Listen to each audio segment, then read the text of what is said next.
Welcome everyone to this session of delegates, in which each one of you, will have the opportunity to talk about your arguments or fallacies about this subject of the union powers and the governmental system.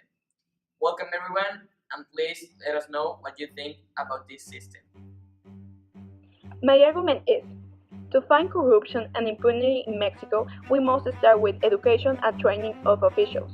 One example is there is a case about Florence Cassons, a Creole French woman who came to live in Mexico in 2003, who joined a band of kidnappers, and then, in 2005, the authorities stopped her with her band called Los Zodiacos. The news spread everywhere, and while in French it was true that Florence was a victim of Mexican corruption. The Mexican authorities thought she was a crow kidnapper to serve the sentence. In a country that is far to the law, we can say that, regardless of their nationality, race, or social status, justice must be fair for all. That is why we have to implement training of public officials to avoid crimes like this begins discussion. The things that happen in Mexico are because of the president and the government. Nowadays, we hear almost everyone saying that President Peña Nieto has Mexico in a bad condition. But not all the charge is in the commander-in-chief. We have three powers: executive, legislative, and judicial. Yes, the president is the head of the federal government, but he cannot make a move without the approval of the Congress. They are the responsible of approving laws, declaring war, and approving budgets. And if some unconstitutional act take place, the judicial power is the responsible of declaring them. But why is the president now governing? Because of us. We are the responsibles of that. We take our own decisions in a likely way. We are the ones who have Mexico in this condition because we are not mature enough to recognize and assume the consequences of our own decisions. This is a ad hominem fallacy because instead of making us a change, we are blaming the government. All of the people in charge of bringing justice are the ones who most break the law. It's a fallacy because even when there are some politicians who break the law, not all of them do it. On March of 2017, two aspirants to anti-corruption prosecutor were expelled from the selection process due to plagiarism in part of their essays that they presented to the Senate in order to apply for the job. As the plagiarist doctor said, "You will never expect that people in charge of fighting against these vices to do this kind of stuff." This type of fallacy is division, because I am generalizing that all people do it, and that's not true. The president is in charge of making decisions. Obviously, this is a fallacy because not always the decision that the president makes will be correct. For example, in the case of the president of the United States, Trump, proposed that he will make a wall to separate his country from Mexico. But obviously, those who approve that decision know that it cannot be done because it will ruin the relationship between United States and Mexico. Also, they will spend too much money on the implementation of the wall.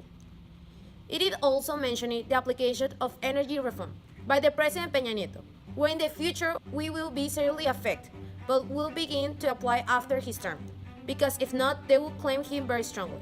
But already seen with foreign companies, and this will start when the Olympic Games take place, and so people will be distracted from everything that will happen. The type of fallacy is falseness, because the president doesn't have all the responsibility as most of the people say, not only because someone said it means that it's true. The president always says that Mexicans are clever and they choose well what they want. This is a fallacy because the president never said that, or maybe once or twice, but not always. The Mexicans, yeah, we are clever, but we don't choose well. That's why I think that this is a fallacy, and the type of fallacy is falseness. So the argument: the impunity is presented in the legislative power, corruption is presented in the system.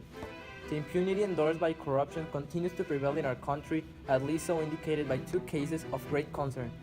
Being involved in two of the power of the nations, one of them again the legislative power, for being in the Chamber of Deputies, and second case in the judiciary. The fail in this power branch is shown in the following examples. The party became synonymous with corruption during a good part of more than 70 years in which Mexico governed without interruption. This means the PRI. The cases of ex-governors of the PRI under a magnifying glass are all over the country. Yarrington, the former president arrested in Italy, is wanted both in Mexico and in the United States on charge that he accepted bribes from drug cartels to allow them to move freely through the state of Tamaulipas, bordering Texas. Even though there are cases in which the impunity has failed, there is, for example, El Bester Gordillo, who even though she's in jail, she still with benefits. Well, my fallacy, I'm going to talk about the wishing thankfully fallacy, and it is basically based on the optimism and irrationality in the obsession that wishes are actually, like the wishes are actually going to become true. This is basically equivocation. I'm going to explain you why. Peña Nieto would always say that he didn't just come to like govern Mexico, but also to transform Mexico. What does he mean? He says that Mexico, like he was gonna change since Venustiano to Carranza, Fox, like every single president, and he was gonna be the best one. He was gonna make the most changes, but like he's wrong, and it is equivocation since everything that he has said, it's not true at all, and he didn't transform anything. He didn't ruin it, but he didn't make any change. Well, I will present the fallacy of the false dilemma, and it is even biblical. He who is not with me is against me, and he who does not gather with me scatters. The leftists of Morena are expressing that. If you are not totally with them, you are a traitor. It seems that it's forbidden to think at the same time that Andrés López Obrador is a great opposition leader and Enrique Peña Nieto a great president of Mexico. Those who affirm it are badly seen by the supporters of both groups. The truth is that one statement does not deny the other. That AMLO is a great leader does not refute that Peña Nieto is a great president, and vice versa. Well, some say that there's no way that the governmental system changes for good and give up corruption, and that's not true at all. That's a fallacy. And we can mention a very good example with Vicente Fox of how he won the elections, remaining more than 70 consecutive years in power. For doing this, he joined PAN and made radical changes in the political campaign with new proposals and Johnson's status for finally winning the elections. We can take the example of Uruguay, that after a presidential period of José Mujica, this country became number one in Latin America with less corruption inside the governmental system. And with proposed solutions and initiative, Mujica achieved this impressive goal, not only to improve the government's administration, but also show its people that corruption can be pushed back.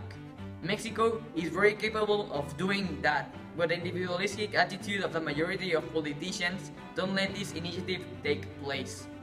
The same can happen with the governmental system. If someone stands up with an initiative of achieving a change, it can be done, just as Fox did it with his political party.